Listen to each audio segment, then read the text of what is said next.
E eu quero entrar na mensagem pedindo para você abrir comigo a sua Bíblia.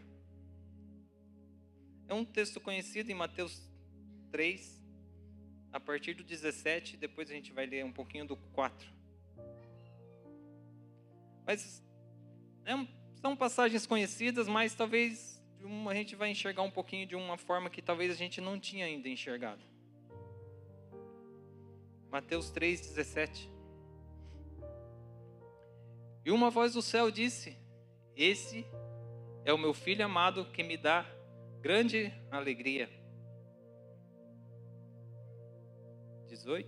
4, 1 agora.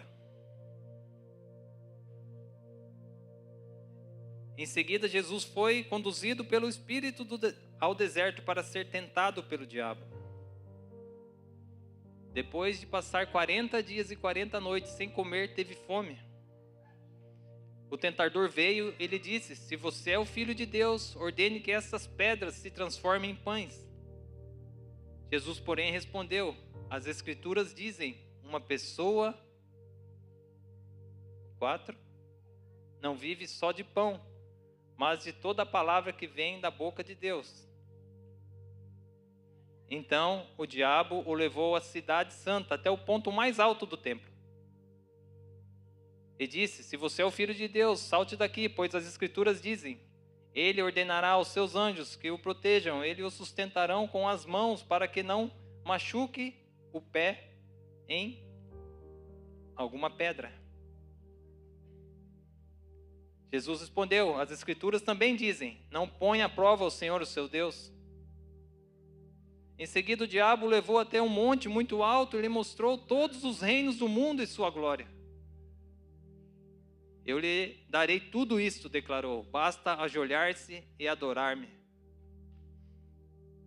Saia daqui, Satanás, disse Jesus, pois as Escrituras dizem: Adore o Senhor seu Deus e sirva somente a Ele. Então o diabo foi embora e os anjos vieram e serviram a Jesus. Amém.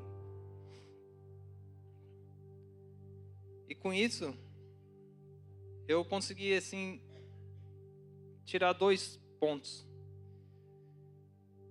Que o Senhor Jesus, ele não precisava provar nada para o diabo. Ele sabia quem ele era. A gente viu ali no 17 que ele recebe a palavra do alto falando que Deus falando para ele que ele era o filho a qual Deus amava. E você não precisa provar nada para ninguém. Você tem que ter no seu coração que aquele amor de Jesus, que Deus teve por Jesus, que Jesus tem por nós, é o mesmo amor que esse Deus tem por mim e por você. Nós não temos que provar nada para ninguém, nós não precisamos querer fazer para ter que provar. Nós precisamos fazer para tudo para a honra e a glória do nome do Senhor. Em Romanos 8,17 está escrito assim: E se nós somos filhos, somos logo herdeiros também, herdeiros de Deus e cordeiros de Cristo, se é certo que com Ele padecemos, para que também com Ele sejamos glorificados. Isso significa que a gente está pronto para receber as maravilhas do Senhor, nós também temos que estar pronto para sofrer com Ele, para sofrer igual Ele sofreu, negar a nós mesmos. Em segundo lugar, eu vejo que Jesus, ele não fazia milagres em benefício próprio. Esse Jesus ao qual nós estamos aqui servindo, ele estava numa posição que ele poderia, numa daquelas, se ele tivesse isso no coração dele, ele poderia ter provado para o diabo quem ele era. E ele ter feito o que ele quisesse naquele momento. Só que não. Jesus, ele em nenhum momento, mesmo sabendo quem ele era, ele não quis tirar em proveito de nada daquilo. E o Senhor falou assim com o meu coração: e nós? Será que às vezes, pela posição que às vezes estamos, a influência que às vezes exercemos, será que se for nos apresentado algo, nós iremos esquecer do Evangelho? Nós iremos esquecer da palavra de Deus para tirar um benefício próprio daquilo? A gente ouve muito falar assim, né, que tem no Brasil, né? Daria aquela forma, aquela famosa carteirada, né? Vamos dar uma carteirada aqui para tirar algum benefício.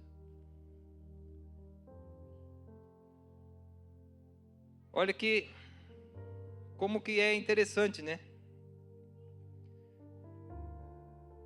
A gente pegar as escrituras e analisar um pouquinho antes, José, agora falando do José, o filho de Jacó. A gente está acostumado a ver uma visão sobre José de que ele foi uma pessoa que teve um coração perdoador, que ele perdoou os irmãos, que ele perseverou na fé em Senhor Jesus.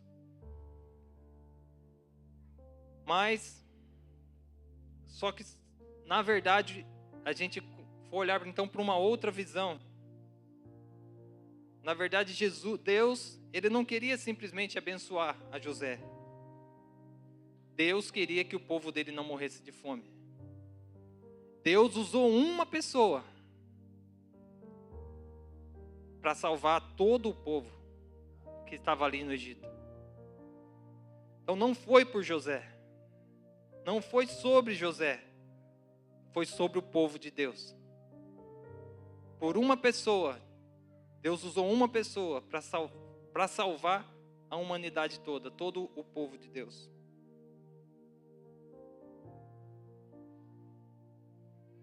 Nós vamos falar assim de Jesus. Quero pensar também assim, falando de Jesus, em milagres que Jesus realizou. Se você for pegar, por exemplo, aquela transformação do vinho, do água em vinho, Jesus ali, faltando vinho naquele casamento, ele vai transformar aquela água em vinho, e com aquele vinho ele beneficiou todo aquele povo, todos os convidados que ali estavam. Mas em principal, ele abençoou os noivos. Imagina só, eu fui ver um pouquinho sobre a tradição judaica, né? Um casamento durava muitos dias.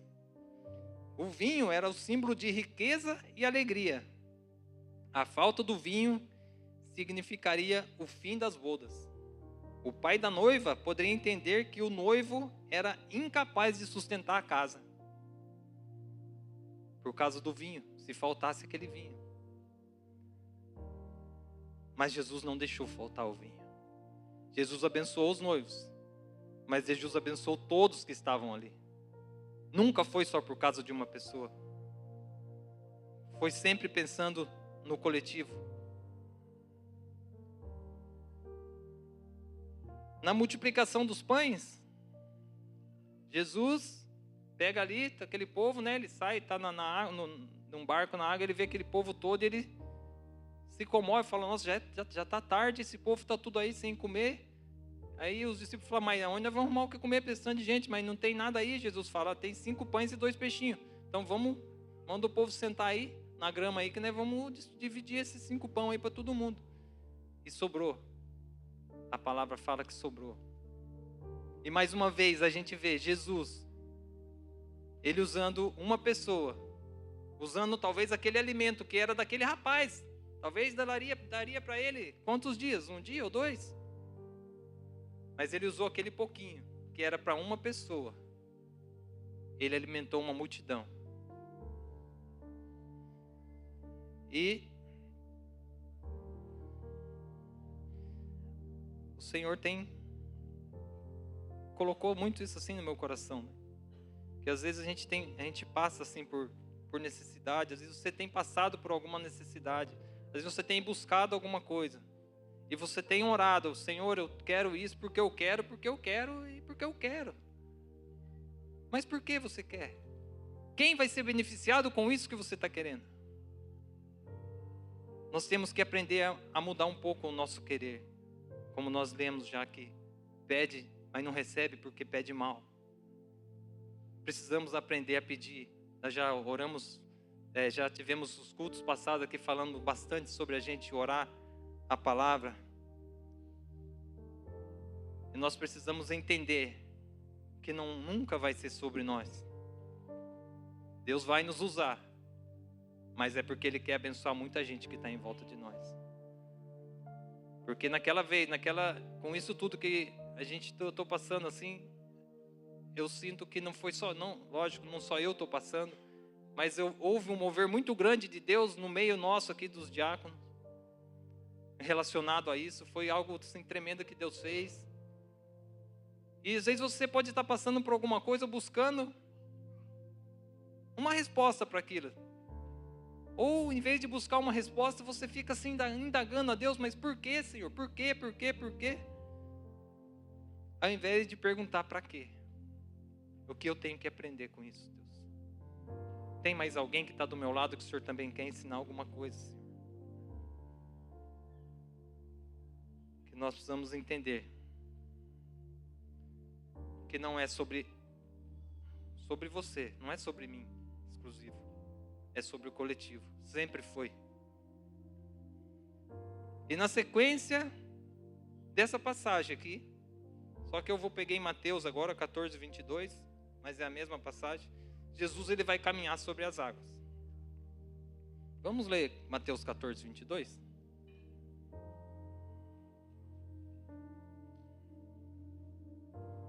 Eu não pus aqui. Logo em seguida, Jesus insistiu com os seus discípulos, guarde essa palavra, insistiu, que voltassem ao barco e atravessassem até o outro lado do mar, enquanto eles despediam as multidões. Depois de mandá-los para casa, Jesus subiu sozinho ao monte a fim de orar. Quando anoiteceu, ele ainda estava ali sozinho. Enquanto isso, os discípulos distantes da terra firme lutavam contra as ondas, pois um vento forte havia se levantado. Por volta das 3 da madrugada, Jesus foi até eles, caminhando sobre as águas. Quando os discípulos o viram caminhando sobre as águas, ficaram aterrorizados. É um fantasma, gritaram, cheios de medo.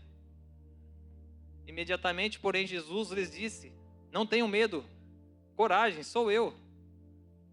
Então Pedro gritou: se é realmente o Senhor, ordene que eu vá caminhando sobre as águas até onde está. Venha, respondeu Jesus. Então Pedro desceu do barco e caminhou sobre as águas em direção a Jesus. Mas quando reparou no vento forte e nas ondas, ficou aterrorizado, começou a afundar e gritou: Senhor, salva-me. No mesmo instante, Jesus, estendendo a mão, o segurou. Como é pequena a sua fé, disse ele, porque você duvidou? Quando entraram no barco, o vento parou. Então os outros discípulos o adoraram e exclamaram: de fato, o Senhor é o Filho de Deus. Só até aí. A gente tem ouvido muito essa ministração, a gente ouve sempre falar: Jesus andou sobre as águas, Pedro, pela palavra, andou sobre as águas. Claro que está certo. E foi assim. E Pedro não afundou. Às vezes a gente pensa assim, que Pedro não afundou porque Jesus já estendeu a mão para ele ali. A gente entende assim, às vezes parece que Pedro estava longe de Jesus. Mas só que por ele ter estendido a mão, Jesus estava do lado. E às vezes a gente, passando por dificuldades, a gente caminha, a gente acha que está sozinho. Às vezes você está caminhando hoje numa dificuldade, você acha que você está caminhando sozinho. Mas eu quero te dizer que o Senhor Jesus, Ele está do seu lado. Ele só está esperando você gritar por socorro. Está esperando você pedir ajuda. Só que quando eu falei que a gente queria ver uma forma um pouco diferente essas passagens, me chamou a atenção ali a palavra então que falar Jesus ordena, outras traduções falam Jesus insiste. Jesus tinha acabado de vir daquela multiplicação de pães. Eu acredito que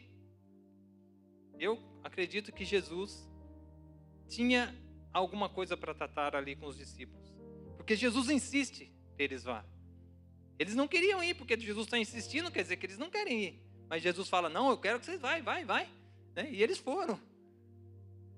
Porque Jesus, quando a gente vê ali no final assim, por que eu chego também nessa conclusão? No final ali eles falam, a última frase que a gente leu. Os discípulos falam: de fato, o Senhor é o Filho de Deus. Mais uma vez a gente vê Jesus usando a fé de um, Pedro, para atender outros, para atender o coletivo. Nunca foi sobre Pedro, foi sobre os irmãos, os outros discípulos que estavam ali, aterrorizados ali dentro do barco. E muitas vezes naquele coração deles, por eles terem falado uma frase dessa assim, que verdadeiramente é o Filho de Deus, às vezes, será que no coração de que fosse um deles, não tinha ainda alguma dúvida? A Bíblia não relata exatamente quais eram os discípulos que estavam ali, mas alguns deles deviam ter alguma dúvida. Será que realmente ele é Jesus? Mesmo andando com Jesus, mesmo do lado ali de Jesus, vendo os milagres. E assim é a nossa vida. Às vezes a gente está andando com Jesus, os milagres estão acontecendo do nosso lado, mas a gente ainda fica duvidando no coração. Às vezes você tem uma palavra, a palavra é para você caminhar sobre aquela palavra, mas no seu coração vem o medo, no seu coração vem a dúvida. Você quer mais confirmação de Deus ainda.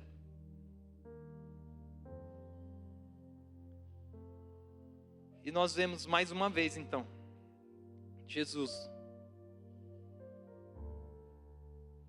agindo no coletivo. Eu peguei um trecho aqui de um livro, que eu vou ler um pedacinho aqui que eu achei muito interessante. O nome do livro é Não Desperdice Sua Vida, de Anselm Grün. O livro fala assim: há muitos se perguntam, o que me faz bem? Como posso ser feliz? O que me faz feliz? Essas perguntas sempre giram em torno do próprio bem-estar. Mas o paradoxo, porém, é que aqueles que sempre giram em torno de sua própria felicidade são os menos felizes, pois esperam a felicidade de circunstâncias externas. A experiência mostra que os mais felizes são aqueles que conseguem esquecer a si mesmo, que se entregam a outros e que buscam a felicidade dos outros. E a gente vê um Jesus assim.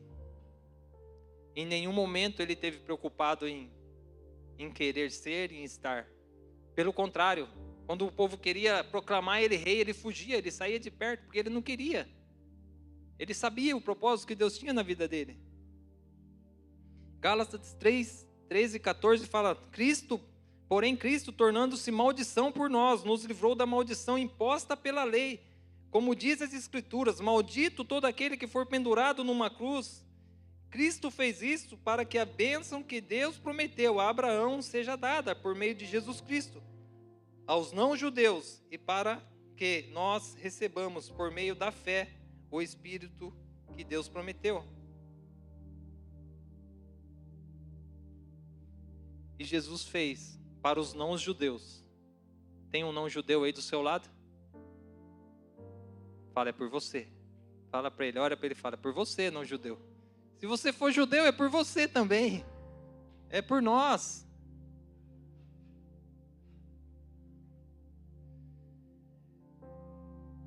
E chegando assim, no final, sabe que eu entendo com tudo isso, assim, que na transformação da água em vinho, o vinho foi para todos. Assim como o sangue de Jesus naquela cruz foi para todos.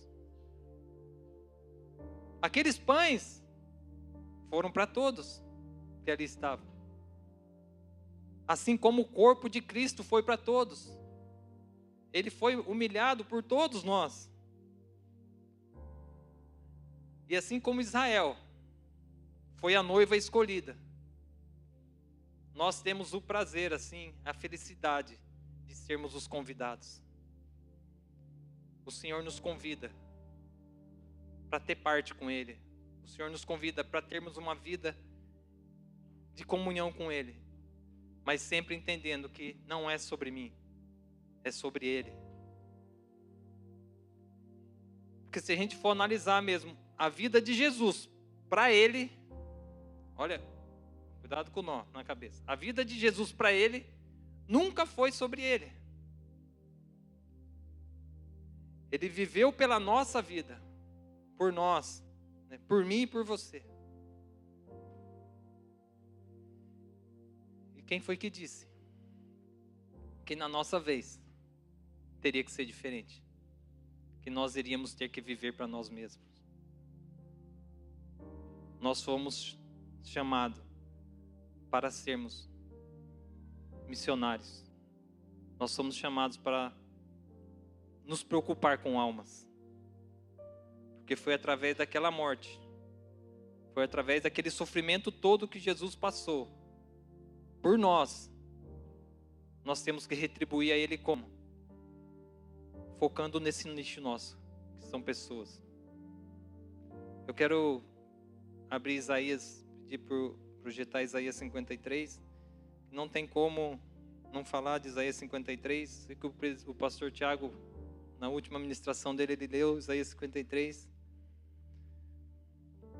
Mas enquanto abre Isaías 53, Marcos 16 também fala assim: vão pelo mundo e preguem o evangelho a todas as criaturas. E Paulo também fala assim, que sede meus imitadores, como eu de Cristo. Se a vida de Jesus foi pelas pessoas, ele esqueceu a vida dele para nos dar uma vida eterna, que a nossa vida também seja uma vida no coletivo, pensando em resgatar pessoas. Isso, sabe, devia arder assim no nosso coração. Quando você ouve um relato de que uma pessoa se suicidou, por exemplo, qual que é o seu sentimento? O que isso traz assim no seu coração? Nossa, poxa vida. Não, mas isso não deveria ser só um puxa vida, isso deveria doer em nós, porque é uma alma. A palavra também fala que o Senhor fala assim, que Ele não se alegra com a condenação daqueles, de todos que são condenados. Não é alegria nenhuma por o Senhor condenar. O Senhor, Ele quer salvar. Eu quero convidar você a ler comigo aqui Isaías 53.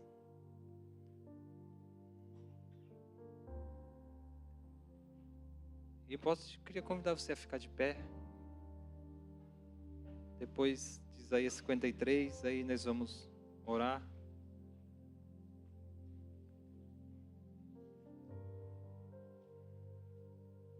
E nunca foi sobre nós.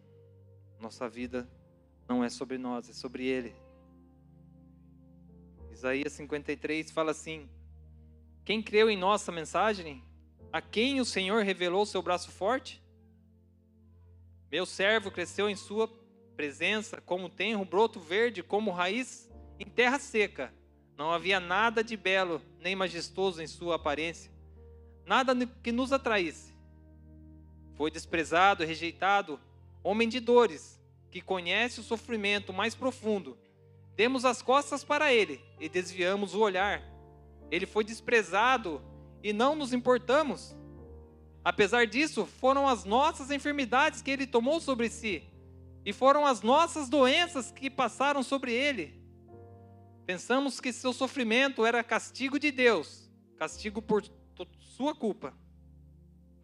Mas ele foi ferido por causa de nossa rebeldia, e esmagado por causa de nossos pecados. Sofreu o castigo para que fôssemos restaurados, e recebeu açoites para que fôssemos curados. Todos nós nos desviamos como ovelhas, deixamos os caminhos de Deus para seguir os nossos caminhos. E, no entanto, o Senhor fez cair sobre ele os pecados de todos nós. Ele foi oprimido e humilhado, mas não disse uma só palavra. Foi levado como cordeiro para o matadouro, como ovelha muda diante dos tosqueadores, não abriu a boca. Condenado injustamente, foi levado embora. Ninguém se importou de ele morrer, sem deixar descendentes de sua vida ser cortada no meio do caminho. Mas ele foi ferido mortalmente por causa da rebeldia do meu povo. Não havia cometido nenhuma injustiça, e jamais havia enganado alguém, ainda assim foi sepultado como criminoso, colocado no túmulo de um homem rico. Fazia parte do plano do Senhor esmagá-lo e causar-lhe dor. Quando, porém, sua vida for entregue como oferta pelo pecado, ele terá muitos descendentes, terá vida longa, e o plano do Senhor prosperará em suas mãos. Glória a Deus, só até aí. E foi desse jeito, foi dessa forma que o Senhor resolveu entregar a vida dele, por amor de nós, por amor de todos nós que hoje aqui estamos. E o que o Senhor nos pede, o mínimo que Ele nos pede, abra sua boca. Abra sua boca para glorificá-lo, para exaltá-lo, mas abre a sua boca também para falar do amor dele aos próximos, a quem está do seu lado.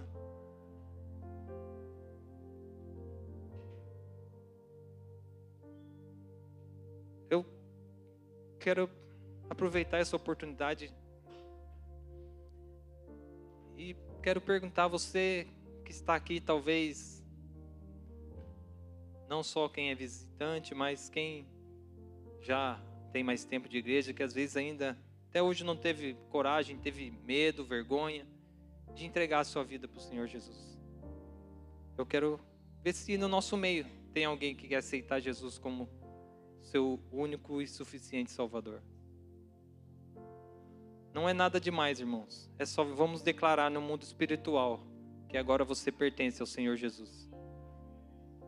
Se você entendeu essa palavra, entendeu que o Senhor Jesus morreu por você, que é por Ele que você tem que viver, eu só peço que você levante a mão para a gente orar, nós só vamos orar. Se tiver alguém. Amém? Mas se não tem ninguém também, amém. Glória a Deus por isso. Mas eu quero convidar você agora nesse louvor, para você chamar a atenção do Senhor para a sua vida. Pedir perdão também, assim como já foi orado aqui, por todos os momentos que nós tivemos a oportunidade de levar uma palavra da salvação para alguém.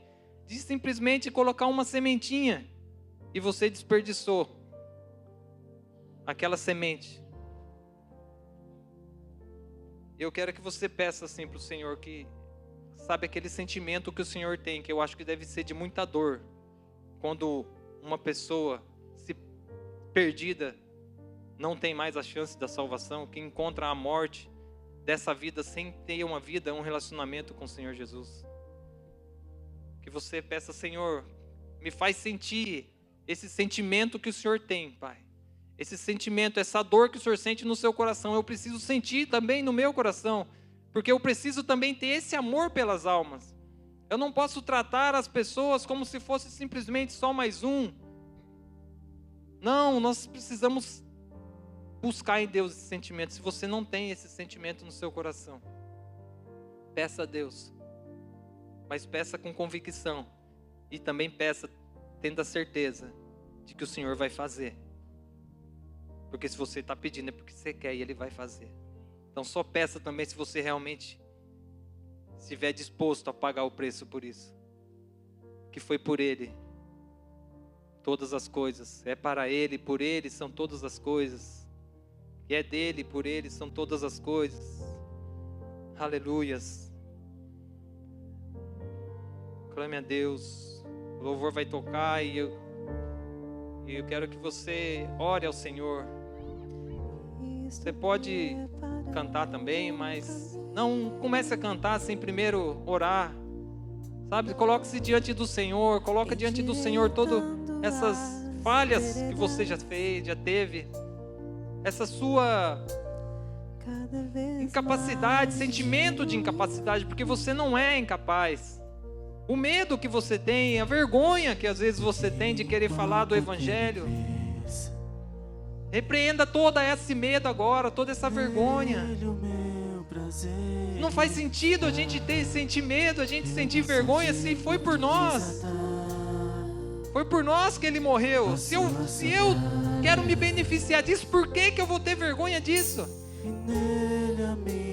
Vamos estender esse benefício. Em nome de Jesus. Com a certeza de que Ele virá. Oh, Senhor, Tu és maravilhoso, Deus. Glória ao Teu nome, Pai, clamamos a Ti, Senhor, Espírito Santo de Deus.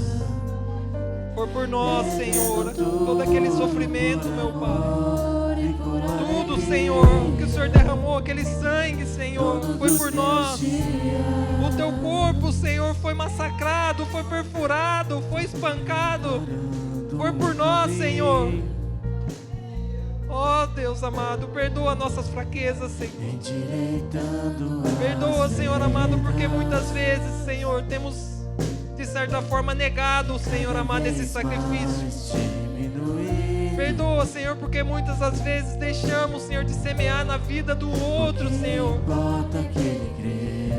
Por insegurança, por medo. Mas hoje, Senhor, eu declaro em nome de Jesus, todo esse medo, Senhor, vai sair. Toda essa insegurança vai cair por terra, Senhor. E nós vamos sair daqui hoje, Pai, transformados, Senhor, entendendo no nosso coração, no nosso íntimo, a necessidade, Senhor, de sermos realmente missionários nessa terra.